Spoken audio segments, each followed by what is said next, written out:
At some point during that evening, I lost consciousness. I can't honestly say I died. I don't know if I died. All I know is what happened next. At one point, I was just partying and having a good time. And at the next point, I was moving down a large black tunnel. It sounds like a cliche, but that's exactly what it was. It was this sort of big tunnel, and there was a rumbling noise like deep, deep earthquakes or trains going by. I guess I should have been scared, but I don't think I was. I was aware that I had a presence, a presence, but not a body. But it wasn't like I said, oh, well, I don't have a body. I just was where I was at, and I could see around myself. And as I got to the end of this tunnel, I came into a world or a place where flowers were huge, and the grass and the colors were so vividly beautiful and vibrant, and everything was alive. The grass, the flowers, and I realized they're alive in this life, but that's not what I'm talking about. They were alive in a way that they were communicating and part of me, and I was part of them. And I was somehow moving over this scenario when I was taken into a place, and I don't remember by whom, but I was taken, guided into this area where a bright light in the distance began to get closer and closer. And as the light got closer and closer, it just encompassed me in a full way that's not really possible to explain here. It wrapped me in a feeling of total peace and comfort that I had never known before and have never known since. And as this happened, I rapidly began to ask questions. Now, when I say ask questions, this isn't in the way we communicate in this world. It was as if the second I began to think the question, the answer was given to me in a multitude of ways. I would know it from its history, for its reasons it was happening. For instance, I said at one point, what is the meaning of life? And this being, who I personally believe was God, or at least a representative of God, if not God himself, communicated to me not the word love, but the understanding of love. An understanding of love that I really couldn't have had before, because I just thought, well, love, you love your mother, you love your dog, peace, love, all that. But it wasn't that. It was a love that was total and all-encompassing. At another point, I asked about creation on other planets or other universes, other galaxies. Was this possible? And the second I thought this, I was transported. I can only think light years, but I didn't really know what time or space was. It wasn't like it is here. And I was transported to other areas where I saw people living. Some of them seemed to have like Roman garb on, and I can't remember some of the others, to be honest. I then was taken to an area where it was shown to me the creation of the world, and this was shown in a way as if a giant tablet appeared in space, and all the history of the world unfolded in me rapidly, yet I understood everything, and I was part of all things that had happened somehow. I was connected to this, and I could understand it. I could understand so many things so rapidly and completely that there is no way to explain this to anybody. And at some point, I realized I would have to go back. And I pleaded not to return. And I was told, well, you must return. And these beings around me of light indicated, you have to return. There's very important reasons. I don't recall what they said. I don't know what the reasons were. But the next thing that happened was very powerful to me and has always stayed with me, as has the whole experience. Although this sounds egotistical, I don't know how to say it other than what happened. Millions, or at least thousands of these light beings surrounded me and began to sing. And when I say sing, they were making music of a beauty that was improvisational and full and complete like I've never heard in this world.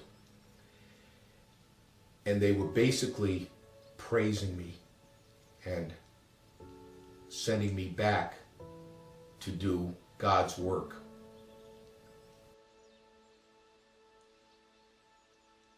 Yeah, hi. Where are you, sir? I'm in Alaska. Alaska, all right. I was in the United States Marine Corps, and I was a sniper. And I went to Grenada, and I got hit in the knee with a bullet. And from pictures in the family, it was my great-great-grandfather in a Civil War uniform that sat down and froze my leg. And the Grenada is a jungle. And he said, "Everything will be okay, boy. Everything will be okay." And this is the first time I've talked about it other than to the military psychologist. And all right, if you don't mind, I want to be sure I understand. You were part of the invasion force. You were a sniper. You were in Grenada. Yeah, my job was to make sure none of the Cubans got into the students at the university. And so you were stationed there, and you were just going to take them out if you had to. Yes. And an anti-sniper got me. My A-gunner ended up getting him. Hit you in the leg? Yeah, in the knee. Oh, God. Well, it went from the knee. It ended my military career. Went from the knee up around the pelvis bone and out the other ankle. The bullet traveled all. What a horrible injury. Yeah, it hurt. Very much so. And so you were laying there? Yeah, I instantly fell. There was nothing I could do. And like I say, through pictures of the family photo album, it was I think it'd be he was in the Civil War, and it'd be three great-grandfathers sat down and froze my leg. My leg was frozen, not cauterized. It was frozen. Frozen? The whole wound, which is something nobody's been able to explain. And he said, "Everything will be okay now, boy. Everything will be okay." And left? Yeah. That's eerie. What did the medics say? Medics, they were just asking me what we'd done, how we'd done this, where did we get ice. Nobody could understand. The psychologist told me that it was in the lust of battle and that I'd lost a lot of blood and that I wasn't sure what was happening. But my spotter, who was also a sniper, he felt something cold as he was taking the other man out. And he has shot before. It wasn't, it's not the coldness you feel when you take a man out. I understand. It was completely different. And, I was scared, but at the same time, there was this great feeling of security and just a joy of knowing that I had a family member there. Because I really thought that the pain that I was feeling, I knew where I knew where the bullet went out. I didn't know what the damages were. That's the most incredible story I've ever heard, and I really appreciate your call, sir. Thank you. The first thing I was aware of later on was looking up and seeing the surgeon and hearing him say, "Pity you were too late, chaps." And he took off his mask and went off. And I was a bit concerned because I had all my faculties were still there. And then I became aware that I wasn't looking at the surgeon from the operating table, but I was way above looking down. And he was chatting and they were closing the place up and putting lights out and all that sort of thing. And I had this incredible experience of moving up into a misty sort of area and then becoming aware that I was in a tunnel. And it was totally peaceful. It was a place of absolute compassion, of understanding, of no coercion to do anything at all. And I became aware actually that I wasn't me. I was a long tube with rounded ends, and this tunnel started to form around the mist. And as soon as I was aware of that, the tube started to move up the tunnel. There was a big light at the end. And it came to rest just at the end of the tunnel, and I got out. I was no longer the tube. I was a sort of virtual baby in nappies, if you like, a symbol of total innocence, but completely without fear, and very curious about the light. And then this experience it starts getting trite, because I didn't really have the language to describe it. But I got out and I went into this area of lighter area, which was sort of floored like alabaster marble and vague colours and movements of... And there were beings, not that I could see, but that I was aware of. And they were completely compassionate, loving, incredibly caring beings. And they said, this is the entrance to... And the wording is difficult here. The entrance to the... level of life, if you like. These are our concepts, and these are some of our concepts. And if you feel that you if you can contribute to them, or even if you can understand them, you're welcome to come in. But they actually gave me all the experiences of all my lifetimes to make the decision whether to come in. And I looked at these concepts, and frankly, I didn't understand them. I thought, I just don't know enough. And I said to these, not said, but communicated to these amazing beings, I think I ought to go back. And then I was aware, for the first time, of the huge humour that's in the universe, and there was a sort of chuckle of appreciation. And the voices in unison said, we think you should. So I did. I got back into the tube and went hurtling down the tunnel, knowing that at the end of it, and the visual thing was shards of glass that I was going to have to go through and pain. And in the event, I just went through with no pain at all. And the next thing I knew was a voice saying, shouting, "Mr. Miller, are you in there?"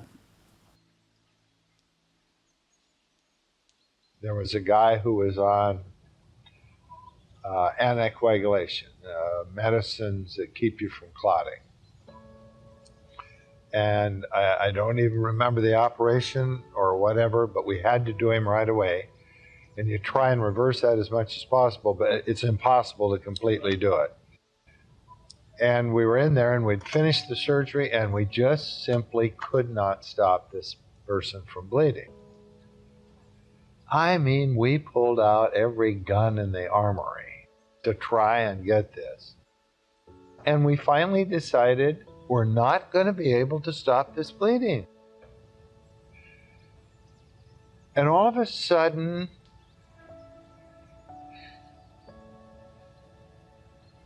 nobody spoke. Because everybody in that room felt a presence. And I mean, the anesthesiologist and I talked about it afterwards. I mean, there was no question. There was a presence in that room. And he stopped bleeding just like that. There's something out there that, you know, people with faith believe is there. Some people call it God, some people call it Buddha or Muhammad or whoever. It has convinced me there is something out there. And it makes me very emotional.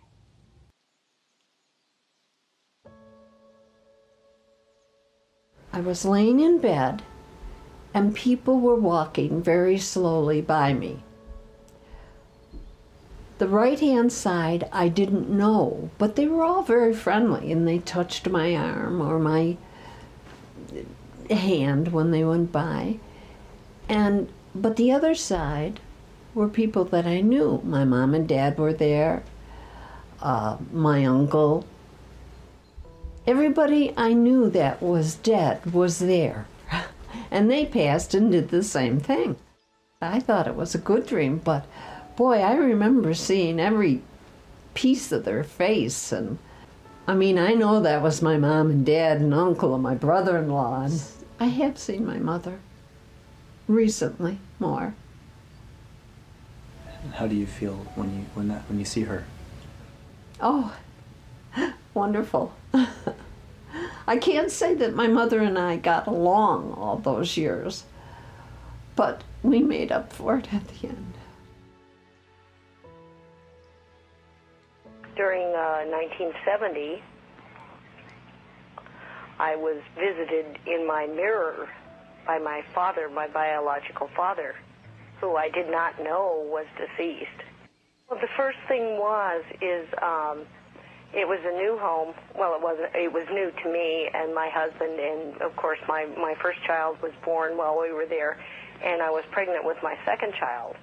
And we had just bought this new bedroom set and set it up and everything, and my husband was away a lot. He was active in mining and stuff. And all of a sudden, just out of the clear blue sky, I woke up and I saw this strange light. It was like light in the mirror. Mm-hmm. And it got brighter and brighter and brighter, and I got scared. I really did. I understand.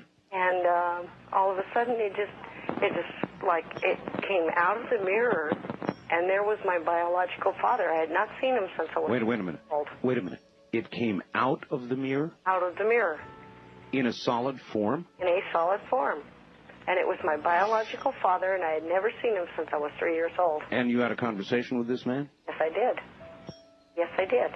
And what he said not to be afraid. And he said, kiss the children for me. And it brought tears to my eyes. I was so frightened, and yet I was at peace. It was just amazing. Believe me, I understand that cross of emotions. I've got to go. Thank you so much for the story. Did you hear her voice at the end? Did you hear that? Do you believe that, lady? I do. Do you believe these stories? I do. Do you understand what it means? I think I do. Is there life after this one? I think there is. Are these things we don't understand? They certainly are.